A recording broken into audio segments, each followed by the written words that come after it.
일단은 오늘 학생 목표를 한번 적어보자.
이렇게 세 가지에 대해 배울 거야.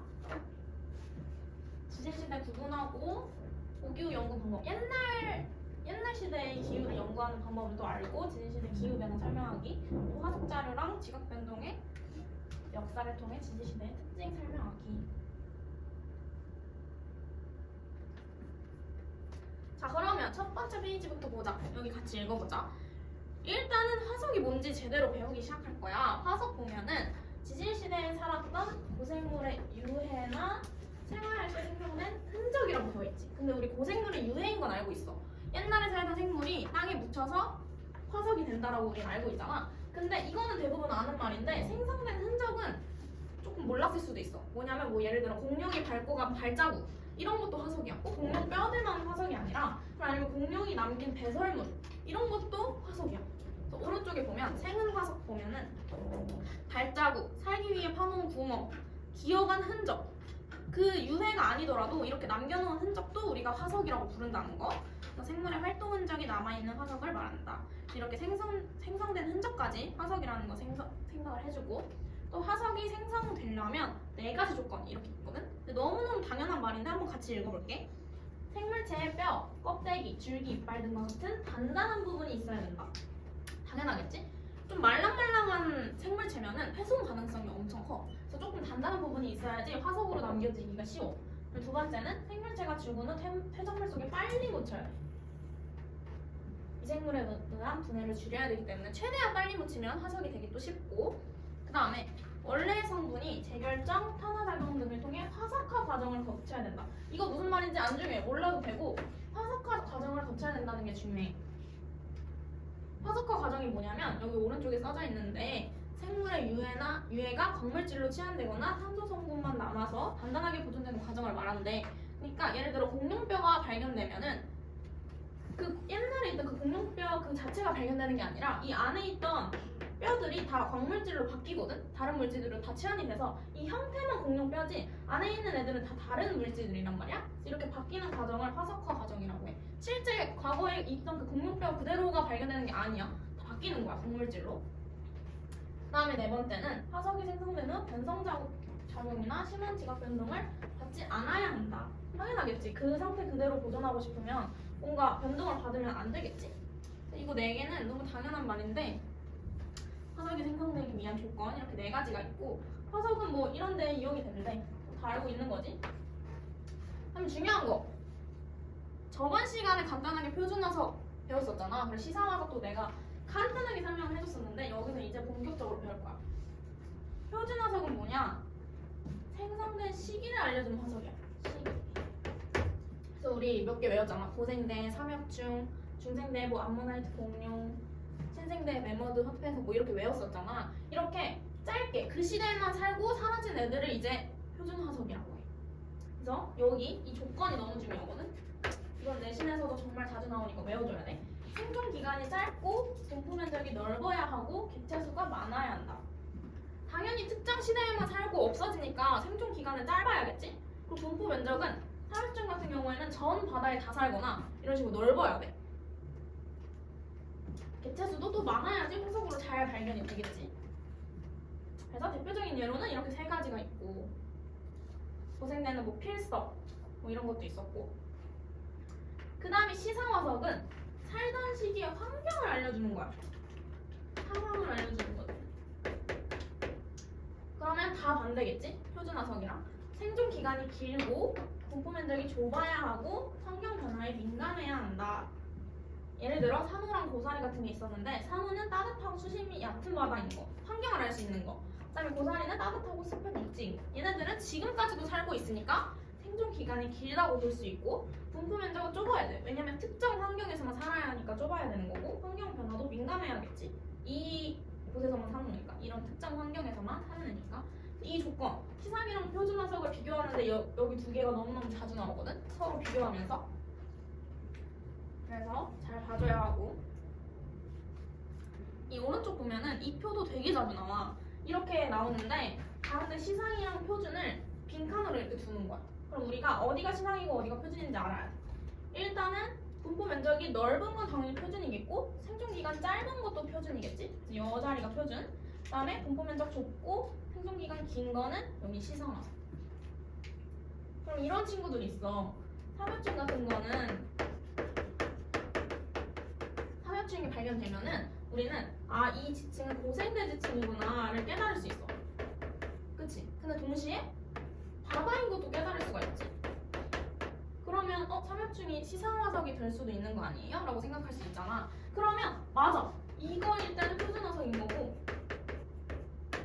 바다인 거를 알 수 있을 때는 시상화석으로 쓰인 거야. 그래서 쓰임새에 따라서 표준화석인지 시상화석인지 바뀔 수 있어. 이 삼엽중이 무조건 표준화석이라는 게 아니라 얘 때문에 얘가 발견된 지층이 바다인 걸 알았다. 그럼 시상화석으로 쓰인 거지. 근데 우리가 이 조건을 배운 이유는 시상화석은 분포 면적이 좁고 오래 살아야지 더 유리한 화석인 거잖아. 삼엽중은 시상화석으로 쓰였을 때 유리하지 않은 안 좋은 화석인 거겠지. 그래서 시상화석으로는 잘 쓰이지 않고 대부분 표준화석으로 쓰인다는 거. 근데 쓰임새에 따라서 화석은 다른 거니까 둘 다 알아두고, 근데 삼엽중은 표준화석으로 쓸 때 더 유리한 화석이라는 거를 알아두면 되지. 삼엽중이 바다인 건 알지만 어떤 바다인지 모르잖아. 근데 산호초는 수심이 얕고 따뜻한 바다인 것까지 알아. 근데 삼엽중은 그냥 바다인 것만 알아. 어떤 바다에 사는지 몰라. 왜냐면 넓게 분포해서 사는 애니까. 그래서 알아두시고, 그 다음에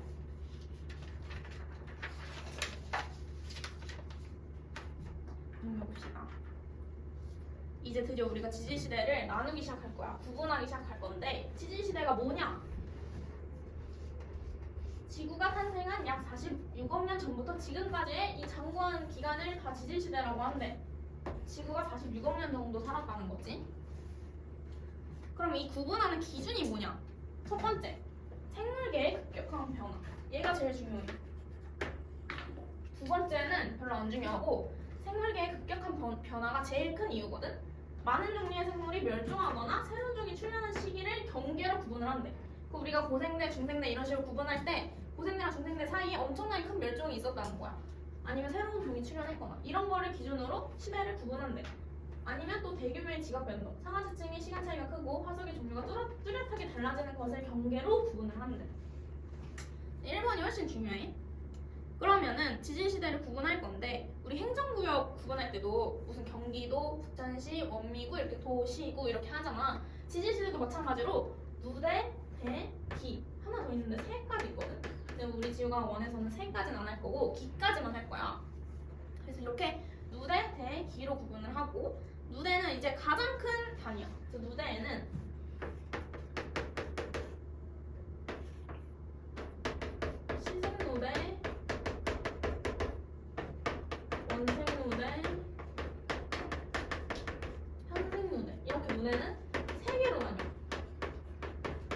아직 많은 거는 고생대, 중생대, 신생대밖에 없잖아. 그 고중시는 또 이 현생 누대에 포함되는 거야. 고생대, 중생대, 신생대.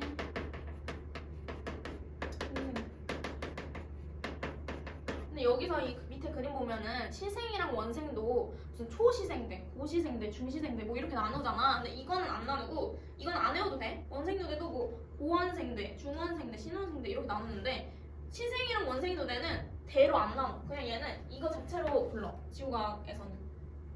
근데 이제 현생누대는 대로 나눈다는 거. 고생대, 중생대, 신생대로 나누고 또 대를 또 기로 나눈다는 거. 그래서 일단 시생누대, 원생누대가 있고 얘네 둘을 우리가 선칸뿌리아 시대라고 해. 시생누대랑 원생누대를 그냥 합쳐서 선칸뿌리아 시대라고 해. 그럼 시대가 뭐냐? 우리는 누대랑 대랑 기밖에 모르는데 갑자기 뭔 시대? 이렇게 생각할 수 있는데 얘네들 그냥 약식으로 부르는 거야. 이거 두 개를 합쳐서 그냥 선칸뿌리아 시대라고 하고 왜 선칸뿌리아 시대라고 부르냐면 고생대의 맨 처음 기가 뭐냐면 캄브리아기야. 내가 보고 준 그 학습지에 써져 있을 텐데 고생대 처음으로 나오는 기가 캄브리아기라서 이 캄브리아 기보다 전에 있는 시대다라고 해서 성캄브리아 시대라고 하거든. 얘네 둘을 합쳐서 성캄브리아 시대라고 하고 그 다음에 지금 이 오른쪽 봐봐. 지금 이 시생이랑 원생누대를 합친 게 엄청나게 길어. 여기 보면은 성캄브리아 시대가 약 88.2%래.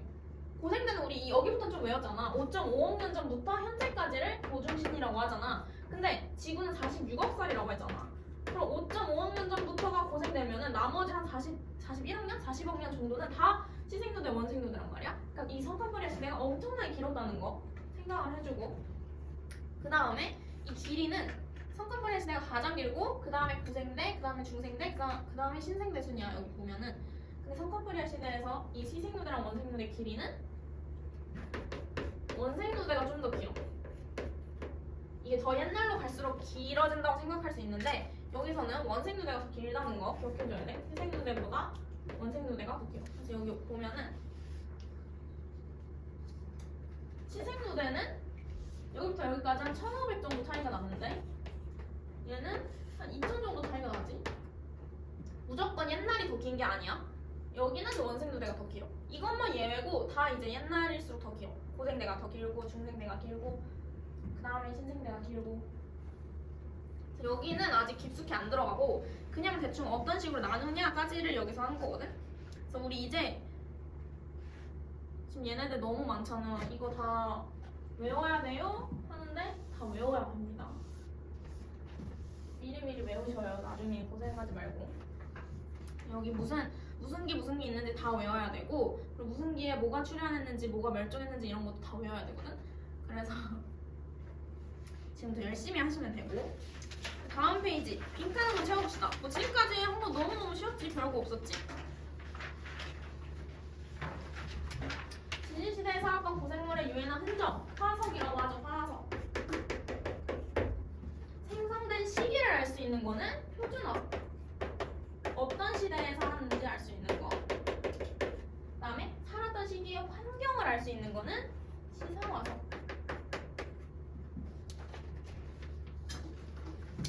표준화석과 시상화석의 조건 같은 것도 열심히 외워주셔야 합니다.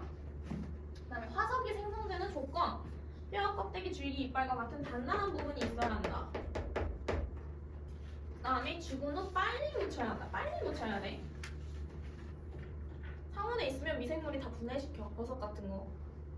그 다음에 원래 성분이 재결정, 탄화작용 등의 화석화 과정을 거쳐야 한다. 이게 그냥 원래 안에 있던 뼈를 다른 물질로 교체하는 걸 이제 화석화 과정이라고 하고 그 다음에 지각 변동이나 변성작용을 받지 않아야 한다.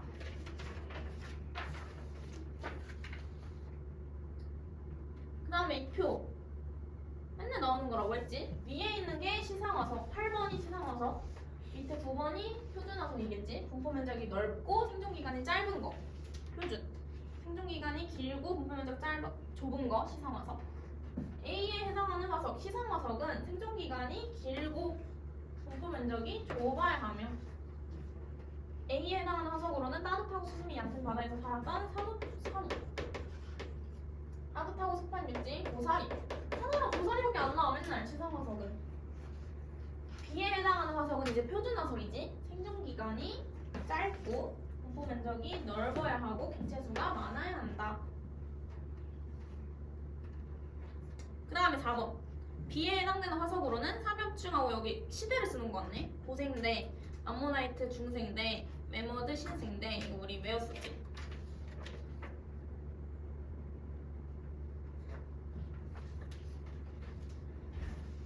그 다음에 지구가 탄생한 후부터 지금까지의 약 46억 년간의 기간을 뭐라고 하는데? 지질시대라고 부르죠. 생물계의 급격한 변화와 대규모 지각 변동으로 이제 지질시대를 구분하는 거지요.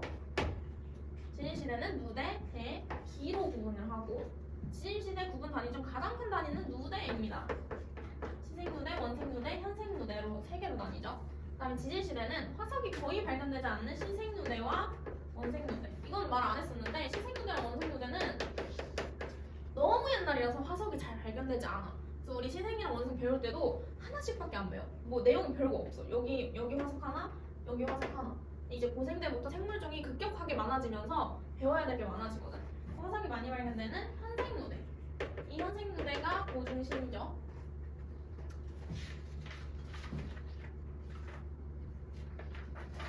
그다음에 이거 순서대로 쓰래. 성카프리아 시대, 고생대, 중생대, 신생대죠. 성카프리아 시대는 시생이랑 원생을 합쳐서 부르는 말이라고 했어. 그다음에 원생누대랑 시생누대로 나뉘는 거. 성카프리아 시대. 현생누대는 고생대, 중생대, 신생대로 나뉘고. 신생대는 이거 아직 우리 안 해왔는데 네오기, 팔레오기, 제4기로 나뉩니다. 이거 신생대를 또 기로 나눴을 때 3개로 나뉘거든? 이거는 이제 외울 거야. 그 다음에 약 2억 5,220만 년 전부터 약 6,600만 년. 이거는 우리 알지? 중생대. 중생대가 2.5억 년 전부터 0.65억 년 전까지 이거 우리 외웠잖아. 이렇게 쓸 수 있어야 된다는 거.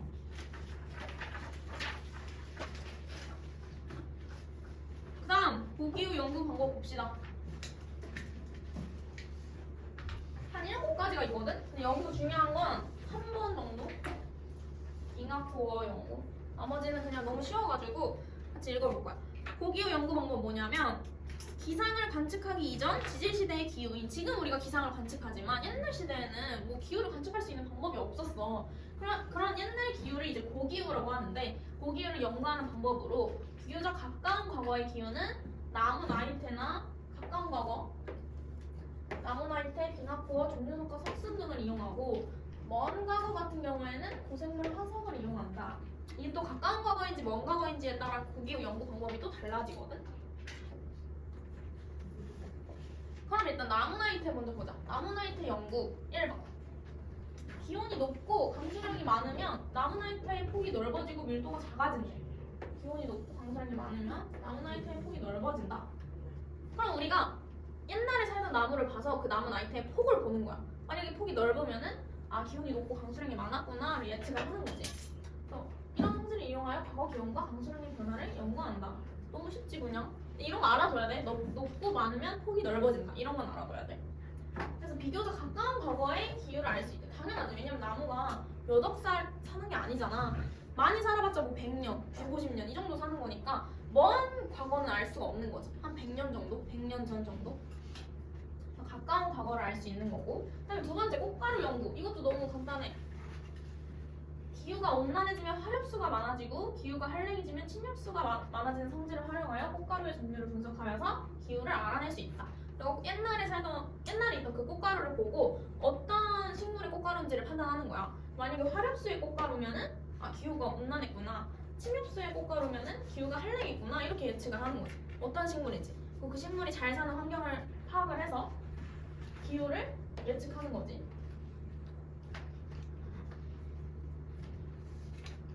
너무 쉽죠? 그 다음에 빙하코어 연구. 얘가 이제 중요한데 빙하코어 연구를 우리말로 빙하시추 연구라고 해. 한국말로 하면은 이게 뭐냐면 이렇게 빙하가 있을 때 이런 빙하가 있다고 쳐. 그러면 이렇게 원기둥 모양으로 이렇게 뚫어가지고 이 빙하를 이렇게 뚝뚝 떼서 가져가는 거야. 이 원기둥 모양의 빙하. 그럼 이 가장 밑에 있는 빙하는 완전 옛날에 쌓인 빙하일 거란 말이야. 그래서 이 빙하를 이제 연구하는 건데 여기 이렇게 공기방울이 얼면서 빙하가 얼면서 같이 이렇게 들어가 있어. 이 공기방울은 그때 당시의 공기거든. 그래서 이 공기를 연구를 하는 건데 이해하기 위해서는 우리 또 방사성 동위원소가 나오는데 우리 옛날에도 했지만 한번 다시 해볼까? 원래 산소는 이렇게 양성자 8개, 중성자 8개면 안정한 산소죠. 그 동위원소가 또 있어. 질량수가 18인 동위원소가 있어.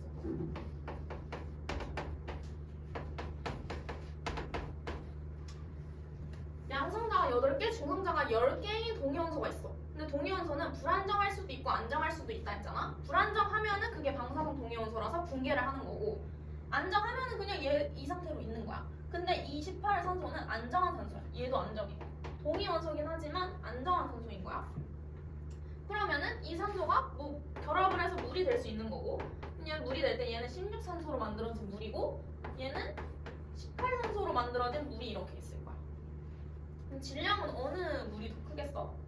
얘가 더 크겠지? 18 똑같이 수소 두 개는 똑같으니까 질량이 18인 산소가 더 클 거란 말이야.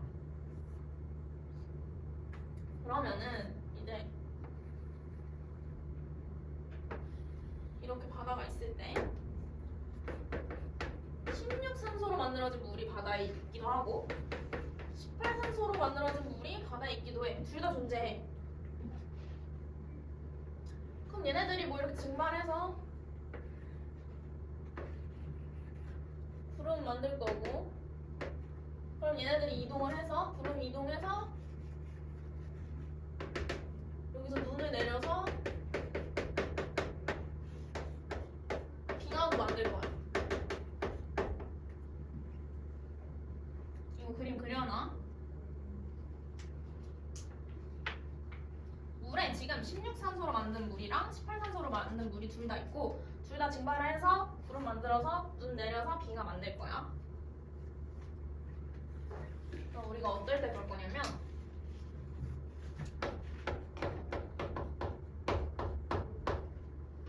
기온이 낮을 때를 한번 볼 거야.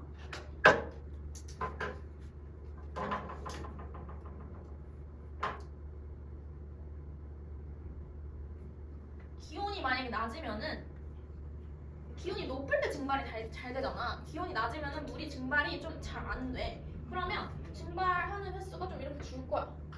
16산소 이만큼 줄 거고. 근데 18산소는 16산소보다 질량이 훨씬 크잖아. 그러면 얘는 증발하는 정도가 훨씬 줄어. 16산소보다도. 원래 둘 다 이만큼. 원래도 일단 16산소, 18산소가 증발하는 정도가 조금 더 작겠지.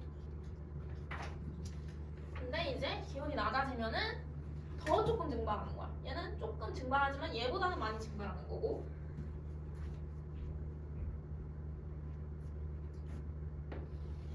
그럼 이제 대기에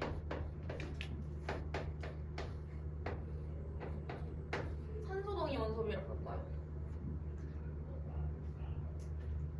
산소동위 원소비라고 함은 16산소분의 18산소의 비율을 보는 거야. 항상 산소동위 원소비라고 물어봤을 때 16분의 18이라고 생각을 하면 돼.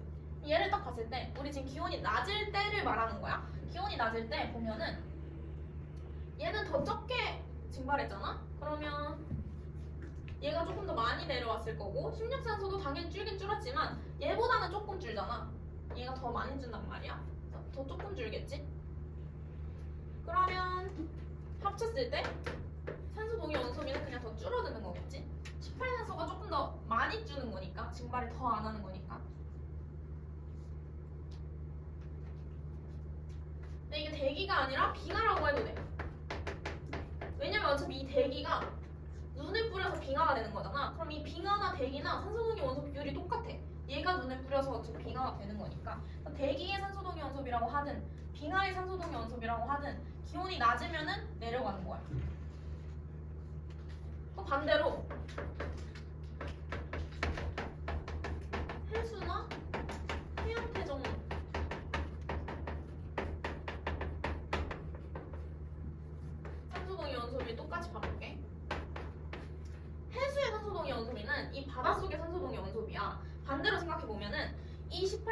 증발을 더 안 했으니까 실제로 바다에 많이 남아있겠지. 그리고 16산소도 덜 되긴 했지만 얘보다는 많이 했잖아, 증발을. 그러니까 얘보다는 많이 남아있을 거야. 그럼 결국에는 18산소가 더 많이 남아있고 얘도 남아있지만 더 조금 남아있으니까 결국에는 올라가는 거겠지. 실제 산소동의 연소비는 18산소가 물에 더 많이 남아있으니까 분자가 더 많이 올라가잖아.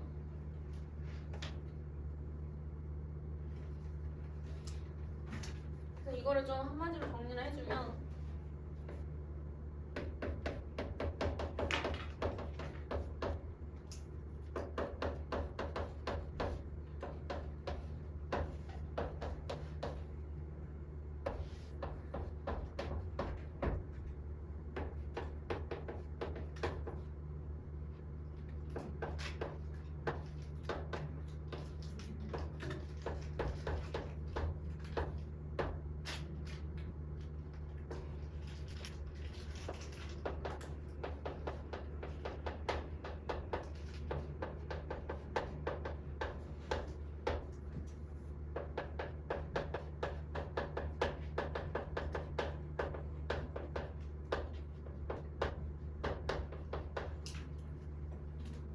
비가랑 대기의 산소동의 원소는 기온이랑 비례합니다. 기온이 낮아질 때 똑같이 낮아졌던 거 보이지? 그럼 이게 내가 낮아질 때만 한 거지 기온이 높아질 때도 많이 물어본단 말이야. 기온이 높아질 때는 빙하나 대기의 산소동의 원소도 높아져. 근데 이게 또 해수라고만 나오는 게 아니라 해양에 관련된 거 모두 다 나와. 그래서 해수의 산소동의 원소비라고 물어볼 때도 있고 뭐 해양 퇴적물의 산소동의 원소비 아니면 뭐 해양 생물 껍질의 산소동의 원소비 이렇게까지 물어본단 말이야. 뭔가 바다랑 관련된 말이 나오면은 걔는 기온이랑 반비례한다를 생각을 해주라는 거지. 기온이 높을 때는 또 반대로 생각하면 돼. 기온이 높을 때는 빙하나 대기의 산소동의 원소도 높아지고 해수나 해양 퇴적물의 산소동의 원소비는 낮아지고 서로 반비례하니까. 이거 3번이 좀 중요해요. 이런 거 많이 나오니까 기억해주고. 그래서 이렇게 빙하를 있으면 이 빙하를 이렇게 용기둥 모양으로 뚝 뜯어서 가져가가지고 그 안에 있는 이 공기방울에 산소 동의 원소비를 뭐 이렇게 따져가지고 그게 높으면은 뭐 이때 기온이 높았구나, 이렇게 낮으면은 뭐 낮았구나 이렇게 예측을 하는 거지. 옛날 기온. 그래서 오른쪽 보면 심화 부분에 뭐 이렇게 설명되어 있는데 글로 보면 어렵잖아. 그림 그려놓고 이해를 하셔야 됩니다. 그냥 무지성으로 기온이랑 비례한다, 뭐 해양은 기온이랑 반비례한다 이렇게 외우면은 나중에 까먹으니까 원리만 이해를 해주면은 이거 안 외워도 그냥 그림 그리고 내가 스스로 생각을 할 수 있어. 16분의 18이 큰지 작은지. 그래서 이 3번은 읽어보면은 뭐 빙하에 포함된 꽃가루로부터 당시 환경 추정할 수 있고 2번처럼 빙하에서 꽃가루 추출해서 2번 연구를 하는 거지. 그럼 3번은 뭐 그때 당시 포함한 공기로 환경 추정할 수 있고 또 3번은 산소동의 원소 비율을 이용하여 기온을 추정할 수 있다. 기온과 비례하니까. 그 다음에 4번 종류석과 석순. 이게 뭐냐면 그 동굴 같은데 위에서 고드름처럼 이렇게 자라는 게 있어. 동굴 같은데 들어가면 이렇게 위에서부터 이렇게 자라는 이런 걸 이제 석순이라고 하는데 얘네들이 따뜻하면은 더 빨리 자라. 그래서 간빙기 때는 빨리 자라고 빙하기 때는 느리게 자라는데 뭐 이런 경우를 추정을 해서 이제 생성 시기를 알아내면은 당시 기온을 알 수가 있는 거지. 이것도 그냥 대충 알아두기만 하면 돼. 따뜻하면 빨리 자라는구나 이 정도만 알아두면 돼. 기후를 물어보고 석순이 어떤 식으로 자라는지 물어보거든. 그리고 또 나무도 따뜻하고 강수량 많으면은 태가 넓어지는구나 이 정도는 알아놔야 돼. 다음. 그다음에 산호 골격 연구. 얘도 산호는 수온이 높을수록 생장이 빠르대. 그래서 하루에 하나씩 생장선을 만들어내는 성질을 이용하여 산호의 골격을 통해서 과거의 수온을 알 수 있대. 이것도 그냥 수온이 높으면은 잘 자라는구나 이 정도만 알아두면 돼. 6번 유공충 화석 연구. 온도에 따라 산소동의 원소 비율이 달라진 성질을 이용해 바다에 살았던 유공충 껍데기 속의 산소동의 원소 비율을 연구하여 과거의 수온을 알아낼 수 있다. 이게 바로 유공충이 바닷속에 사는 부유성 생물이거든. 그러니까 이거 해양 생물 얘로 생각하면 돼. 유공충 해양 생물이라 생각하면 되니까 걔의 산소동의 원소비는 이제 기온과 반비례하겠지. 해양 생물 속의 산소동의 원소비를 보고 과거의 수온을 파악하는 거죠. 마지막 시상화석. 시상화석은 살았던 환경을 알 수 있는 화석이라고 했지. 퇴적물이나 퇴적암 속의 시상화석을 통해 과거의 기후를 알 수 있지. 산호가 발견되면 따뜻한 바다였구나. 고사리가 발견되면 뭐 따뜻한 육지였거나 이런 식으로 시상화석은 환경할 수 있는 거니까. 그림 보면은 뭐 얘 산호고 유공충 고사리 화석이래요. 그 다음에 이 지질시대의 기후 이렇게 나오는데 우리 이 정도 밑에 있는 기후 정도는 대충 머릿속에 있어야 합니다. 만약에 이게 고중신이 위에 아무것도 없다고 했을 때 너네가 알아서 여기까지가 성칸풀이야, 여기까지가 고생대, 중생대, 신생대 이렇게 자를 수 있어야 돼. 그래서 지금 익숙하지 않더라도 조금 머릿속에 잘 넣어두셔야 하는데 여기 밑에 보면은 빙하기의 여부가 되게 중요하거든. 빙하기는 이제 현재를 기준으로 빙하 면적이 일정 수준 많아지면 이제 빙하기라고 하는데 여기서는 여기 빙하기, 빙하기, 빙하기, 빙하기 이렇게 빙하기야. 성칸브리아 시대에도 빙하기가 있었고 고생대 때는 큰 빙하기가 2번 있었고 중생대 때는 빙하기가 없어. 그다음 신생대 때는 이 말기에 빙하기가 있는데 말기에 빙하기가 여러 번 있다고 나와 있어. 근데 여기서는 이렇게 한 번처럼 보이잖아. 근데 이게 크게 되어서 그런 거지. 얘를 이제 확대해서 보면 완전 이런 식으로 생겼어. 이렇게. 그래서 빙하기 여러 번 있다는 거 생각을 해주고 그 다음에 또 중생대를 보면은 한 이 정도 있다가 갑자기 확 낮아지잖아. 여기서 빙하기 아니에요? 이렇게 생각할 수 있어. 빙하기의 정의를 아까 내가 말했지만 현재를 기준으로 일정 수준 이상 빙하 분포 면적이 넓어지면은 그걸 빙하기라고 해. 지금 봐봐. 이게 현재지? 현재 기온은 이 정도란 말이야? 그럼 이게 아무리 온도가 낮아졌다고 한들 현재보다 훨씬 높지? 그러니까 얘는 빙하기라고 칠 수 없는 거야. 현재를 기준으로 빙하가 일정 기간 많아야 되니까 그럼 이 현재를 기준으로 이 밑에 있는 얘네들은 빙하기라고 할 수 있겠지. 얘네들은 빙하기라고 할 수 있는데 중생대 때 이거 보고 빙하기라고 착각하면 안 돼. 이런 거 보고 그래프 보고 중생대 때는 유일하게 빙하기가 없던 아주 온난했던 그런 시대였어 중생대는. 그래서 알아두시면 되고요. 빈칸 또 채워봅시다.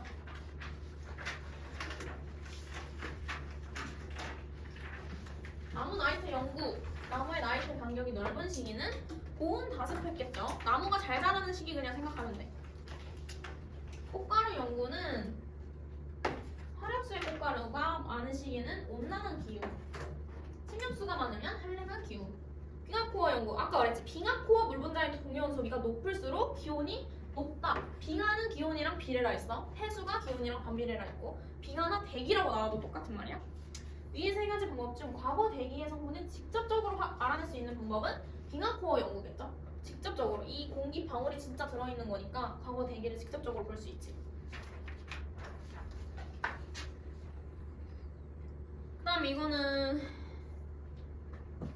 가나다라 넣는 거네. 바다에 살았던 유공충 껍데기. 바다에 살았으니까 수온이랑 이제 반비례한다고 생각하면 되지. 해양 속 생물이니까 다 얘들 유공충 다 해요. 그림 같은 것도 많이 보면서 익숙해져야 돼. 어떤 그림인지. 그 다음에 산호의 골격. 산호 물어보네. 그럼 나 알겠지 나.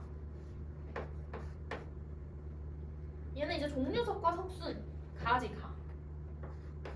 생긴 게 다 너무 비슷하게 생겨서 예시를 많이 봐야 돼. 시상화석을 통해 과거의 기후. 얘 고사리 화석이라 했으니까 시상화석 맞지? 라. 그 다음에 이거 정말 많이 나오는 고중신 기후. 빙하의 분포 면적은 고생대 말이 중생대보다 넓었을 것이다. 당연하죠. 왜냐면 중생대 때는 빙하기가 없었다고 했어. 고생대 때는 2번이나 있어. 그래서 온도를 보면은 중생대 때가 훨씬 높아. 대체적으로. 그 다음에 중생대는 신생대 말기보다 온난하였다. 그치? 신생대 말기에는 여러 번의 빙하기가 있다 했었어. 지질시대 동안 해수면의 높이는 현재보다 대체로 낮을 것이다. 해수면의 높이는 이제 기온으로 보는 건데 이제 기온이 높을수록 해수면의 높이도 높아지지. 왜냐면 기온이 높으면 빙하가 다 녹으니까 해수면이 높아질 거란 말이야. 그러면 지질시대 동안 해수면의 높이는 현재보다 대체로 낮다? 그럼 지질시대는 현재보다 온도가 낮다? 이렇게 물어보는 거잖아. 그러면 지금 이게 현재잖아. 현재라고 봤을 때 지질시대가 현재보다 낮아? 낮은 부분은 딱 빙하기일 때밖에 없고 대체적으로 온도가 더 높아 옛날이. 그래서 틀렸지.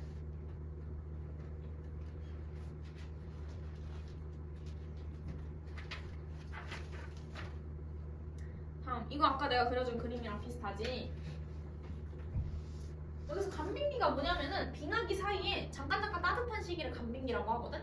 그래서 따뜻한 시기라고 생각을 하면 돼. 간빙기. 빙하에 포함된 산소동 연소비. 빙하의 산소동 연소비는 기온이랑 비례한다고 했어요. 그럼 간빙기가 빙하기보다 높죠. 간빙기는 온도가 높고 빙하기는 낮으니까. 그쵸? 그 다음에 빙하기가 되면이란 말 앞에 여기 써주는 거야. 기온이 낮아지면이란 뜻이구나. 그럼 기온이 낮아지면 산소동의 연소비는 빙하의 산소동의 연소비, 항상 뭐의 산소동의 연소비인지 봐야 돼. 빙하니까 기온이랑 비례하겠죠? 낮아질 것이다. 빙하기만 되면 그러면 또 기온이 낮아진다라고 써주면 되고, 해수의 산소동 연소비, 이번엔 해수네. 그럼 기온이랑 반비례겠지? 그러면 얘는 높아질 것이다 라고 하면 되지. 됐죠? 잠깐 쉬는 시간 10분 가지고 뒤에 할게요.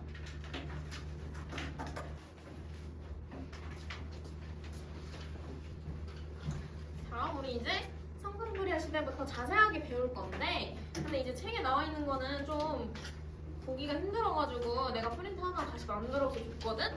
그걸로 보고 할게. 여기 보면서 대체해보자.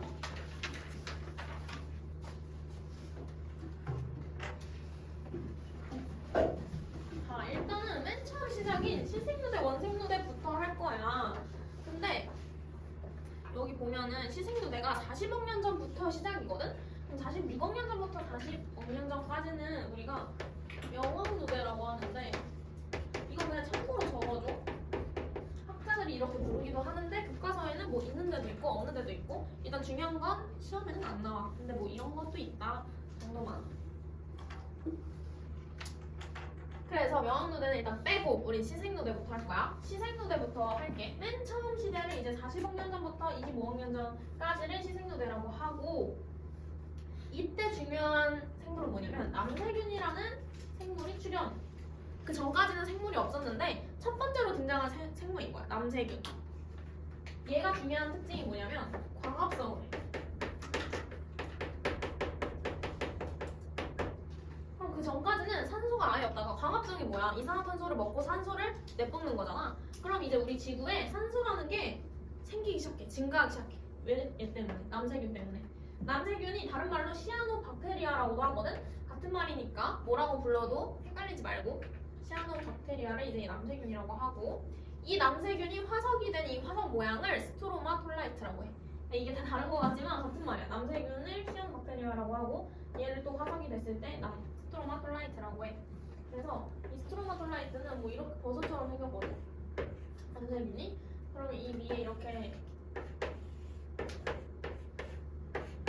빵이 있다고 치면은 이 위가 이렇게 동그라미 모양으로 발견돼. 위가 이렇게 깎이고 깎여가지고 안에 있는 얘가 위에 이렇게 동그라미 모습으로 표현되거든. 그래서 스트로마톨라이트가 이렇게 동그라미 모양이야. 책에는 사진이 없더라고. 그래서 우리는 이거 3개만 외워주면 돼. 시생누대는 발견된 화석도 몇 개 없고 중요한 것도 얘밖에 없어. 근데 우리가 이제 알아둬야 될 게, 광합성을 해서 산소가 만들어지기 시작을 했지만 이 산소는 대기 중으로 가지 않고 다 바닷속으로 갔어. 그래서 여기까지는 아직 그러니까 육상에 식물이 없고 다 바닷속에 살 시절이라고 생각하면 돼. 남세균이 바다로 산소를 가지고 갔다는 거. 그 다음에 두 번째 원생누대. 시생누대는 이렇게 끝이야. 별것도 없어. 남세균만 외워주면 돼. 남세균 같은 거는 아메바처럼 단세포 생물이야. 엄청 간단하게 생긴 생물이거든. 진화도 덜 된. 근데 이제 원생누대부터는 다세포 동물이 출현하기 시작해. 세포가 여러 개로 이루어져 있는 거지. 그래서 얘가 어떤 식으로 생겼냐면 되게 동물도 아니고 식물도 아니게 애매하게 생겼어. 뭐 이런 식으로 생겼거든. 얘가 이게 바닷속에서 이렇게 팔락팔락거리는 그런 느낌인데, 뭐 식물 같기도 하고 동물 같기도 하고. 근데 우리가 지금 너네 몰랐겠지만 산호는 동물이거든. 산호는 동물이야. 얘네가 이렇게 뭔가 산호처럼 생겼어. 움직이지 않고 바닷속에서 가만히 있어서 식물 같지만 동물이야. 그래서 얘네들은 이런 식으로 생겼고, 이게 이제 화석이 되면은 뭐 이런 느낌으로 생겼어.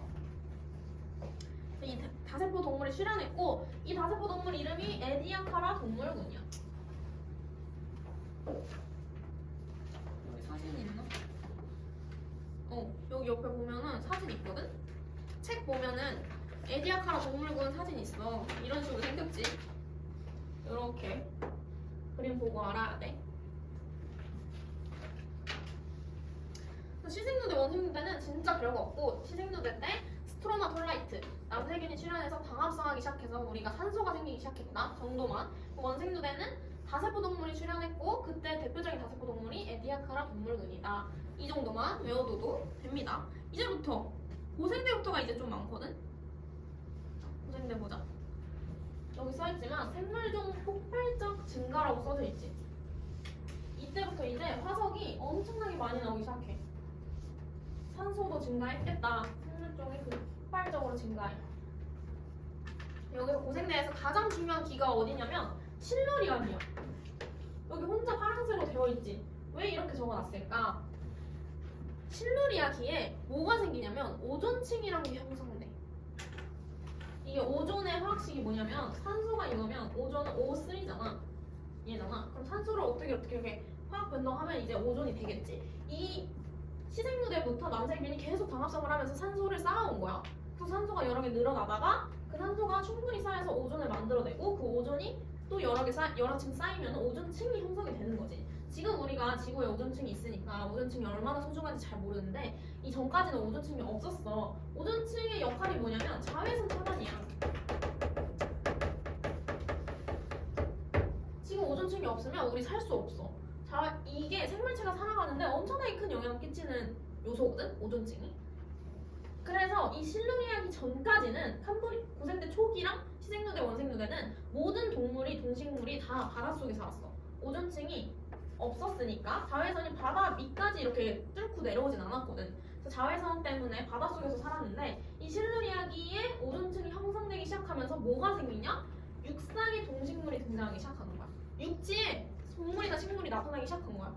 바닷속에만 살던 애가 우리 삼엽충도 바다에만 사는 애잖아. 그러니까 앞에서 배운 에디아카라 동물군, 남세균 이런 거 다 바닷속 생물이야. 바다에서 사는 애들인데 이 실루리아기를 기점으로 육상식물, 동식물이 생기기 시작한 거야. 그래서 가장 중요한 게 실루리아기고 오존층 형성했다는 거 기억해줘야 됩니다.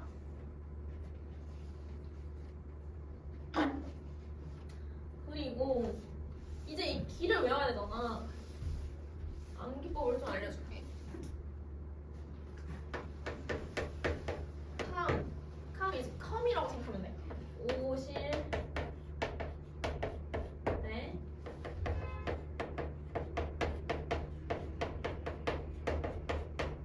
석탄과 페인트를 지라 몇 개? 세상에 조금 유치하지만 우리가 외워야 되니까 컴하고 오실 때 석탄과 페인트를 쥐라기 하고 쥐라 하고 백악기, 3, 4기 이렇게. 그래서 조금 유치해도 우리 열심히 외워야 되니까. 이게 어차피 앞 글자만 알 수 있는 거라서 이 뒤에 얘네들은 다 스스로 외워야 돼. 오르도비스, 캄브리아, 실루리아 이런 거 외워야 된단 말이야. 그래도 앞 글자라도 알면은 조금 더 기억하기 쉽잖아, 연상하기. 이거 한 집에서 10번씩 해보고 여기 다 외우셔야 돼요. 순서대로. 카모실 때 나는 근데 여기 그냥 카모실 대석패 트지백 팔매사 그냥 이렇게 외웠거든. 근데 너네가 외우기 쉬운 방법으로 외우면 되는데 앞 글자만 하면 그냥 좀 너무 어려울 수 있으니까 연관돼서 외우라고 한 거고 적어두시고. 그 다음에 이제 고생대 화석을 보자. 삼엽충, 필석, 갑주어, 방추충이야. 근데 이것도 그냥 외우는 게 아니라 순서를 외워야 돼. 그래서 삼필, 갑방 하면서 삼필갑방. 왜냐면 삼엽충은 고생대 전체에 다 살았어. 얘는 고생대 전체에 다 살았지만 필석은 고생대 초기에 등장해서 중기에 멸종했어. 갑주어도 마찬가지로 한 오르도비스기에 등장해서 대봉기쯤에 멸종했어. 석탄기에 멸종했어. 방추충은 애초에 고생대 말기에만 살았어. 그렇기 때문에 우리가 이제 기를 배우는 이상 얘네들을 알아야 되는 거야. 왜냐면 우리가 전체 고생대만 했을 때는 이것만 그냥 필석은 고생대에 살았다 정도까지만 외웠지만 이제 우리가 기를 다 외워버렸잖아. 캄브리아기, 오르도비스기. 그러면 방추충은 고생대 초기에 살았다? 이 말 틀린 거야. 방추충이 언제 살았는지도 우리가 대충 알아둬야 되기 때문에 근데 지금 이제 처음 배우는 입장에서 뭐 오르도비스 위에서 대봉기까지 살았다 이거 하나씩 외우기 너무 힘들잖아. 그래서 지금은 그렇게 외우지 말고 그냥 이 순서만 알아두면 돼. 뭐가 먼저고 뭐가 나중이고 방추중이 그냥 후기에 살았다 이 정도만 알면 되고 필석이랑 갑주어는 뭐 필석이 먼저 등장이고 그 다음에 갑주어다 그냥 이 정도만 알아도 문제에서 틀리진 않거든. 근데 너무 이제 지역적으로 내는 학교 같은 경우에는 내긴 하지. 언제 생성됐고 언제 멸종됐는지. 근데 지금은 그냥 순서만 3필갑방 계속 외워주시고 사회충은 전 세대에 다 살았어. 고생대 전체. 그 다음에 우리 생긴 것도 알아야겠지? 삼엽충은 우리 많이 봤어. 저번 시간부터 계속 고생대 표준화석으로 나왔잖아. 이렇게 좀 바퀴벌레 같이 생긴 애가 삼엽충이고 얘는 아주 유명한 절지동물이야. 근데 이거는 우리 외웠지 완벽히? 얘 삼엽충 생긴 거. 그 다음에 필석이랑 갑주어 방축충은 뭔가 처음 봤을 거야. 필석은 이렇게 해파리처럼 생긴 거라서 냈네 조금 확대해서 이렇게 뭔가 바닷속에 떠다니는 이렇게 해파리처럼 생겼거든? 근데 화석으로 발견될 때 이 다리만 톡 잘라가지고 이 암석에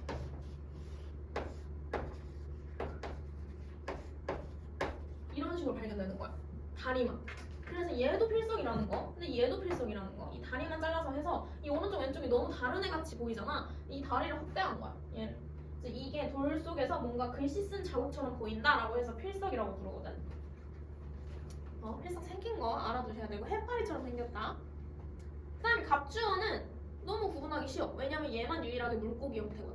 그래서 이 머리가 가구처럼 단단하다라고 해서 갑주어라고 하거든. 갑주어는 너무 쉽지. 누가 봐도 물고기잖아. 얘 누가 봐도 갑주어야.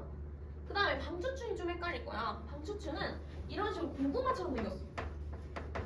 이렇게 고구마처럼 생긴 모양을 방추형이라고 하거든. 이게 뒤에 신생대 화폐석이랑 되게 헷갈려 생긴 게.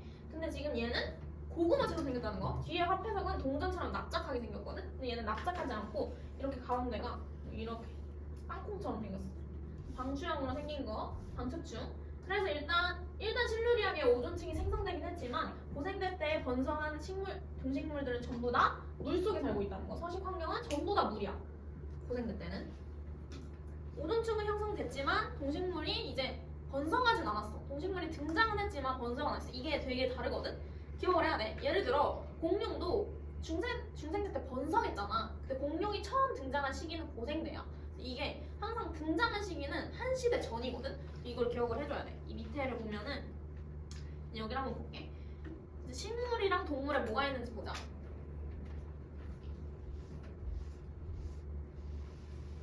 고생대 때 유명한 식물은 이제 양치식물이 번성했어.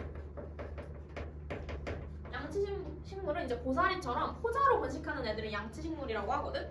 근데 이제 양치식물 생긴 거 봐봐. 얘 육지에 사는 애잖아. 육상에. 그러니까 이 위치가 실루리아기부터 생기는 거야. 이 양치식물이 고생대 초기에 있었다는 틀린 거야. 그때는 오존층이 없었으니까 잘 기억해야 돼. 이제 우리가 기까지 알았으니까 정확하게 어떤 기부터 생겼는지까지 외워줘야 되거든. 같은 고생대라고 다 같은 고생대가 아니야. 고사리 같은 애인데 실루리아기부터라는 거. 그 다음에 번성된 시기가 무척추, 어류, 양서류 순이야. 그래서 이것도 외워야 돼. 무어양. 무척추가 이제 삼엽충 같은 거, 흐물흐물한 거, 필석. 어류는 갑주어. 이렇게. 그리고 이제 번성한 시기보다 앞에 이렇게 하얀색 칸 있는 거 보이지? 이게 다 뭐냐면 노란색 부분은 번성했던 시기고 이 하얀색 부분은 등장했던 시기야. 항상 등장은 번성보다 앞에 등장했으니까 우리가 번성한 시기랑 등장한 시기를 명확하게 구분할 수 있어야 돼. 그래서 지금 이거 밑에 얘 튀어나온 거 보이지? 여기. 이거 뒤에 파충류잖아. 이거 뒤에 파충류인데 여기 앞에 튀어나왔잖아. 그 말은 뭐냐면 파충류는 공룡인데 공룡은 중생대 때 번성한 거고 맨 처음 등장한 시기는 고생대라는 거야. 등장 시기는 고생대니까 항상 공룡, 중생대 이렇게 너무 외워두지 말고 등장 시기랑 번성 시기가 다르다는 거 잘 기억을 해줘야 돼. 그래서 여기서 외워야 될 거 이제 고생대 때는 양치식물이 번성이고 식물은 양치식물, 동물은 우어양 순서대로 무척추, 어류, 양서류. 또 번성한 시기도 다르니까 이 순서로 외워줘야 돼. 그냥 이렇게 통으로 외워주는 게 아니라. 그 다음에 제일 중요한 거 이 밑에 마지막 줄 빙하기랑 대멸종 여기 너무 중요하거든. 우리 앞에 잠깐 봤잖아. 빙하기가 시생류대 원생류대에도 있었어. 하나씩 동그라미 이렇게 되어 있지. 근데 이제 고생대 때도 큰 빙하기가 2번 있었어. 멸종은 이때 한 번 있었고 이때 왜 멸종했겠어? 빙하기가 있으니까 대멸종이 일어난 거야. 그 다음에 여기서도 멸종이 있긴 했는데 이건 미미해서 그냥 안 외워줘도 돼. 얘는 그냥 얘랑 얘 크게 두 개만 외워주면 되고 그 다음에 고생대 말에 엄청나게 큰 대멸종이 일어났어. 얘를 뭐라 하냐면 페른기 대멸종이라고 하거든. 이게 얼마나 거대하고 엄청난 멸종이었냐면 이때 고생대 때 살던 생물이 96%가 다 죽었어. 엄청나게 큰 멸종이겠지. 그래서 이 해골을 혼자 엄청 큰 거 보이지? 크기. 별표도 적혀있지. 제일 중요한 멸종이야. 이때 생물체가 대부분 다 죽었다고 생각하면 돼. 왜 죽었을까? 빙하기도 있지. 근데 왜 죽었을까? 우리 다 배웠어. 고생대 말에 뭐가 형성됐어? 판게아가 형성됐지. 우리 맨 처음 시간에 배웠잖아. 판게아가 원래 이렇게 다 떨어져 있던 대륙들이 하나로 탁 붙어버렸잖아. 그러면 멀리 떨어져 있던 수륙이 붙기도 하겠고 갑자기 바다가 생기기도 하겠고 판게아가 형성되면서 지각변동 일어나면서 지진도 일어나고 화산도 폭발하고 엄청 많은 대륙들이 다 하나로 붙어버리니까 엄청 많은 지각변동이 일어났겠지. 그래서 이때 살던 모든 동물들이 다 죽은 거야. 근데 이제 이 지진시대를 구분하는 기준이 뭐라 했어? 가장 큰 기준이 생물체가 급격하게 변하면 이제 시대를 구분한다고 했지. 그래서 이때부터 이제 고생대가 끝나고 중생대가 시작하는 거야. 이때 페른기 대멸종이 일어나고 그 다음에 이거 마지막 줄 한번 양치식물 출현 시기 얘는 그냥 참고로 적어놨는데 양치식물 그러니까 최초의 육상동물을 양치식물로 보냐 안 보냐에 따라서 다 다르게 써놓거든. 이게 16학년도 고3 4월 지투 모의고사 해설에서는 양치식물 출현 시기를 실루리학이라고 해놨는데 이거는 양치식물을 육상식물로 볼 때는 뭐 실루리학이라고 하는데 또 일부 교과서에서는 대봉기라고도 쓰거든. 근데 이거는 매번 지구학은 항상 연구할 때마다 갱신되는 거고 하니까 너무 이렇게 빡빡하게 외워두지 않아도 된다는 거. 그냥 이제 오존층 생기고 난 이후에 양치식물이 등장했다 정도만 생각해도 되고 너무 이렇게 빡빡하게 안 외워도 되는 거. 여기 이렇게 을면 생길까봐 뭐 교과서마다 다르면 말해주는 거야. 그래서 이렇게 대멸종이 일어나고 나서 중생대가 시작을 했다. 중생대는 이제 트지백. 여기 우리 중생대가 가장 좀 익숙할 것 같아. 너네가 어릴 때부터 공룡 영화 좀 많이 봤을 거 아니야. 쥐라기, 백악기, 트라이아스기 이렇게 트지백이라고 하고 이때는 암공시. 얘도 외워줘야 돼. 순서를. 그냥 이렇게 중생대 때 공룡, 시조새, 암모나이트 이렇게 외우는 게 아니라 순서를 항상 외워야 돼. 암모나이트가 가장 먼저고 그 다음이 공룡, 그 다음이 시조새야. 시조새는 이제 공룡의 일부라고 생각하면 돼. 날아다니는 공룡. 그래서 아직도 조류를 공룡의 후손으로 분류학적으로 조류를 공룡으로 나누기도 하거든. 그래서 그렇게 공룡이 멸종되지 않았다라고 말하시는 그런 교수님들도 많더라고. 암공시라고 하고 얘네들 이때 이제 처음으로 육상 동물이 나오기 시작합니다. 얘는 암모나이트는 바다에 사는 애야. 암모나이트는 약간 오징어의 직계 조상까지는 아닌데 한 반계 조상 정도로 생각하면 돼. 오징어의 조상. 공룡이랑 시조새는 이제 육상 식물이다. 육상 동물이다. 그래서 순서 외워주시고 암공시. 그 다음에 중생대 때 이제 번성했던 식물은 거시식물이야. 근데 거시식물은 중생대 때 번성했지만 등장 시기는 또 고생대라는 거. 이거 잘 봐줘야 돼. 번성한 게 중생대고 등장 시기는 고생대야. 그 다음에 이제 중생대 때는 파충류가 번성을 했다. 공룡 같은 거. 뭐 없지 얘도. 그 다음에 이제 밑에 보면은 멸종이 이제 작게 있긴 했지만 빙하기가 없었기 때문에 뭐 큰 멸종은 없었어. 근데 이 중생대 말에 또 멸종이 일어난 거지. 그래서 이제 신생대가 시작을 한 거야. 이건 아직도 의견이 분분해. 뭐 화산 폭발일 수도 있고 뭐 유성이 충돌했다 이런 얘기도 있고 얘는 아직 뭐 몰라도 돼. 왜 멸종을 한 거지. 어쨌든 중생대 말에도 큰 멸종이 있었고 이제 신생대가 시작을 했다. 신생대는 이제 팔레오기, 네오기, 4기라고 부르는데 팔레오기랑 네오기를 합쳐서 또 3기라고 하기도 하거든. 성칸뿌리 했을 때처럼 희생이랑 원생 합쳤을 때 왜 이렇게 부르냐면 원래 1기 이 지질시대를 1기, 2기, 3기, 4기로 나눴어. 근데 1기, 2기가 생각보다 너무 큰 단위인 거야. 얘네들을 그냥 고생대, 중생대라고 해버렸어. 그래서 얘네 둘이 이제 신생대가 된 거야. 그래서 일단 이 팔레오기랑 네오기를 합쳐서 3기라고 하고 그다음에 4기, 제4기라고 불러. 이것도 외워줘야 돼요. 134개. 134개. 얘도 순서대로 화폐석, 메모드 순이야. 화매. 그냥 외우면 안 되고 뭐가 먼저인지 외워야 됩니다. 화폐석이 방추축이랑 헷갈릴 수 있는데 얘는 이제 납작한 형태라고 생각해야 돼. 그래서 얘는 동전 모양이랑 비슷하다라고 해서 화폐석이라고 부르거든. 방추축은 조금 더 고구마처럼 이렇게 생긴 거고 이렇게. 방추축은 동전처럼 이렇게 생긴 거고. 근데 그림으로 보면 되게 비슷해가지고 근데 둘 다 바다에서 사는 애야. 둘 다 바다에 떠다니는 부유성 생물이야. 그래서 얘는 바다에서 사는 애, 메머드는 육상에서 사는 애. 그 다음에 이제 신생대 때 속시식물이 번성해.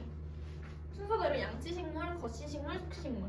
속시식물이 신생대 때 번성했지만 등장 자체는 중생대 때 한 거. 이것도 잘 봐줘야 돼. 포유류도 이때 번성했는데 등장 자체는 이때 등장했지. 이때 등장했고 번성을 이때 포유류가 한 거야. 공룡이랑 같이 살긴 했어. 근데 대부분 공룡이 많았다는 거고 중생대 때는. 이제 신생대 때는 대부분 포유류였다는 거고. 그 다음에 마지막 빙하기 보면은 신생대 때 여러 번이라고 되어 있지. 내가 말했지 마지막에 빙하기 많았다고. 빙하기는 4번이 있었어. 4번. 적어주시고요. 그 다음에 빙하기 사이에 잠깐 따뜻했던 시기를 간빙기라고 부르잖아. 그럼 그 사이사이가 간빙기니까 간빙기는 3번 있었겠지? 빙간, 빙간, 빙간 이렇게. 빙간, 빙간, 빙간, 빙 이렇게. 그래서 빙하기 4번, 간빙기 3번이 있었다. 그래서 여기에 나와 있는 거 다 열심히 외우셔야 합니다. 아직까지 막 언제 멸종되고 언제 생성되고 이런 건 다 안 써놔가지고 그래도 여기 써져 있는 거 정도만 외워도 이 문제집에서 틀릴 문제는 없을 거야. 그러면 이제 한번 책을 읽어봅시다. 다 배운 거니까 그냥 읽기만 할게. 삼칸불이알 시대부터. 생물의 종류와 수가 매우 적어서 화석으로 남기 어려웠대. 그래서 몇 개 외울 것도 없었지. 남세균이랑 에디아카로 동물구만 외우면 됐어. 생성된 화석조차 여러 차례의 지각 변동으로 파괴되어 기후를 실현하기도 어렵대. 너무 옛날이라서. 이때는 산소가 없고 오존층도 생성되지 않아서 자외선이 도달하지 않는 바다에서 살았대. 이때 최초의 생명체인 남세균이 출현했고 이것만 외우면 된다 했지. 남세균의 광합성으로 산소의 농도가 높아지기 시작했다. 남세균은 광합성을 하는 생물이었다.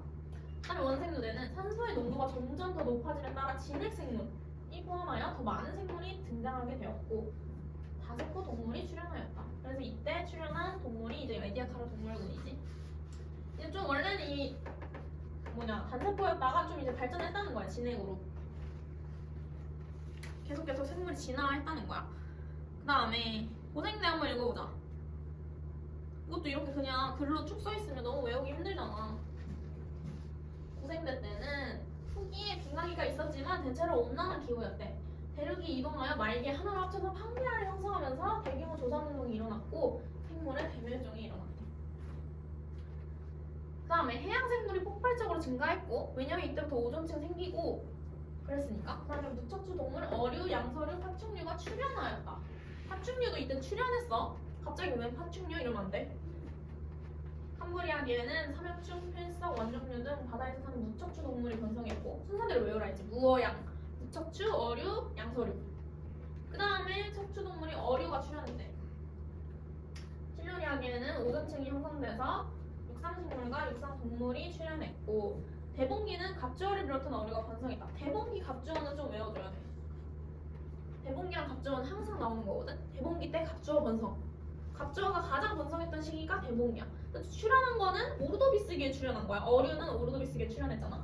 번성은 또 다른 거고. 양서류가 출현했다. 그래서 석탄기에는 양치식물이 매우 번성하여 석탄층을 형성했다. 석탄기에는 이제 양치식물이 가장 번성했을 시기거든. 우리 옛날에 퇴적암 할 때 배웠잖아. 유기적 퇴적암에서 양치식물들이 죽었을 때 석탄이 됐던 거 기억나? 이때 고사리가 엄청나게 많이 번성했을 시기라서 석탄층이 많이 생겼어. 중기에는 방추충이 출현했고 말기에는 원시 파충류가 출현했다. 방추충은 이제 석탄기 때 출현하기 시작한 거야. 그럼 고생대 초, 중기에는 안 살던 애인 거야. 방추충이 고생대 표준 화석이긴 하지만 그다음에 폐렴기에는 거시식물이 출현하였고 말기에는 삼엽충, 바다정갈, 방수충 등 해양생물들 90% 이상이 다 멸종했대. 거시식물은 또 중생대 때 번성했지만 출현은 고생대 때 한 거지. 오른쪽에 그림들도 다 머릿속에 익혀두시고요.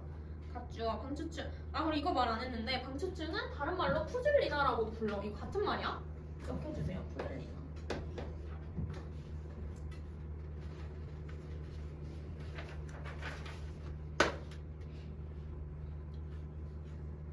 그다음에 중생대. 중생대 때는 유일하게 빙하기가 없던 시대였어. 빙하기는 없었으며 판게아가 분리되면서 환경이 다양해졌대. 파충류가 크게 번성했고 또 트라이아 시기에는 바다에서 암모나이트가 번성했고 암모나이트가 제일 가장 먼저야. 암공시니까. 육지에서는 파충류가 번성했다. 말기에는 원시 포유류가 출현하였으며 지금 포유류가 중생대 때 출현한 거야 지금. 식물로는 거시식물이 번성했다. 쥐라기 때 이제 암모나이트와 공룡이 크게 번성하였고 시조새가 출현했다. 아, 이거 다 순서 다른 거 보이지? 시조새는 이때 출현한 거야 또. 그다음 백악기는 말기에 암모나이트와 공룡이 멸종하였으며 속시식물이 출현하였다. 속시식물은 신생대 때 번성한 식물이지만 또 백악기에 출현한 거야. 오른쪽 보면 암모나이트랑 공룡은 너무 구분하기 쉽지. 다음에 신생대. 초기에는 대체로 온난하였으나 제4기에는 빙하기와 간빙기가 여러 번 나타났다. 빙하기 4번, 간빙기 3번. 현재와 비슷한 수륙 분포가 이루어졌다. 포유류와 속시식물이 크게 번성했어. 그런 거 없어. 화폐석이 번성은 멸종하였고 다 매순이잖아. 화폐석은 또 제4기 때 안 살았어. 잘 봐야 돼. 화폐석은 이때 번성하고 멸종했어. 네오기 때. 그다음에 속시식물과 포유류가 번성하였다. 그리고 드디어 제4기 때 인류의 조상이 출현하였으며 메머드 등 대형 포유류가 번성하였으나 말기에 또 멸종했대. 그래서 봐봐 이거 화폐석 그림 보면은 방추충이랑 엄연히 다르지. 얘는 조금 더 납작해 보이잖아. 그림 자체가 달라. 방추충은 이 두께를 꼭 보여준단 말이야. 이런 식으로 생긴 걸. 얘는 그냥 동그라미잖아. 비교 잘 하셔야 됩니다. 아니 빈칸 채워봅시다.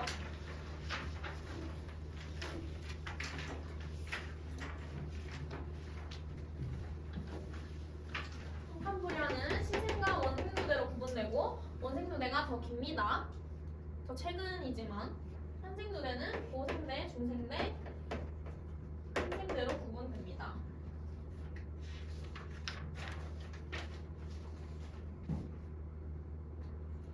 다음에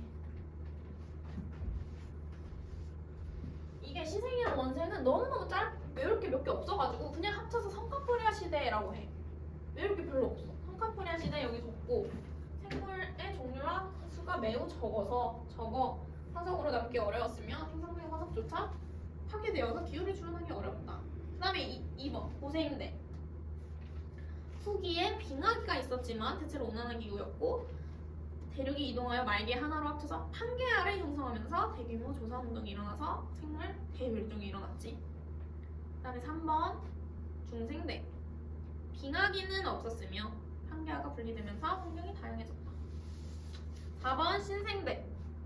초기에는 온난화였으나 제4기 제일 마지막이겠지. 제4기에는 빙하기랑 간빙기가 여러 번 나타나서 현재와 비슷한 수륙 분포가 되었다. 그럼 이거 한번 채워봐.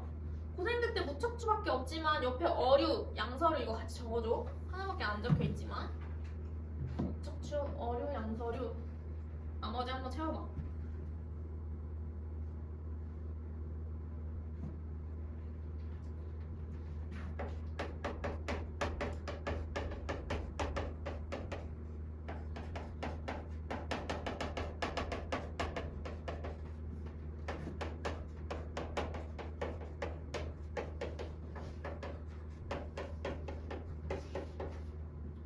때는 무척추 동물과 어류랑 양서류가 번성했고 식물은 양치식물, 중생대 때는 파충류고 식물은 거시식물, 신생대 때는 포유류고 식물은 속시식물이겠죠. 그 다음에 이것도 순서대로 한번 적어봐. 이 같은 시대도 있어가지고 순서를 기억을 해야 돼. 일단 시대 먼저 구분하고 그 시대 상에서 또 먼저인 거.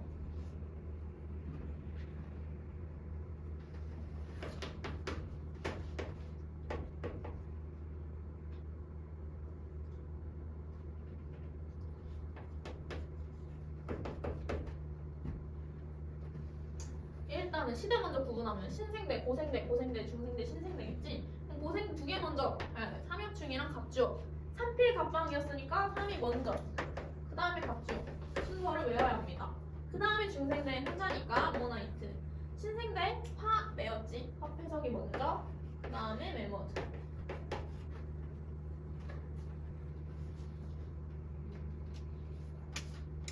다음에 최초의 생물체인 남세균이 출현한 시대는 언제야? 시생노대.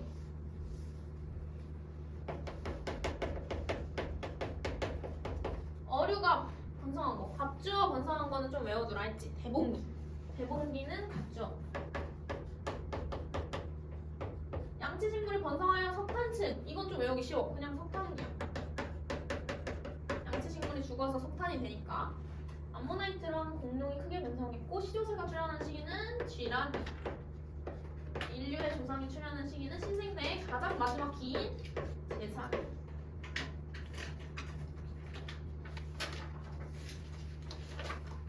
그다음에 마지막 이거 밑줄 긋기. 첫 번째 기억은 화폐석이지. 그러면 신생대에 긋고. 그다음에 니은. 얘 보면은 뭐야? 삼엽충이네. 고생대. 얘는 공룡이니까 중생대. 됐죠? 이거는 아까 다 한 거라서 한번 읽어보시고 지금 남은 시간에 뒤에 문제 한번 봅시다. 이제 1단원 끝이라서 뒤에 대단원 문제까지 같이 있거든? 그래서 맨 처음부터 쭉 문제 푸는 거 있는데 좀 까먹었으니까 다시 공부해오고 처음부터 복습 한번 해보세요. 셀파도 마찬가지로 1단원부터 1단원 전체 쭉 문제 있을 거야. 꼭 풀어와.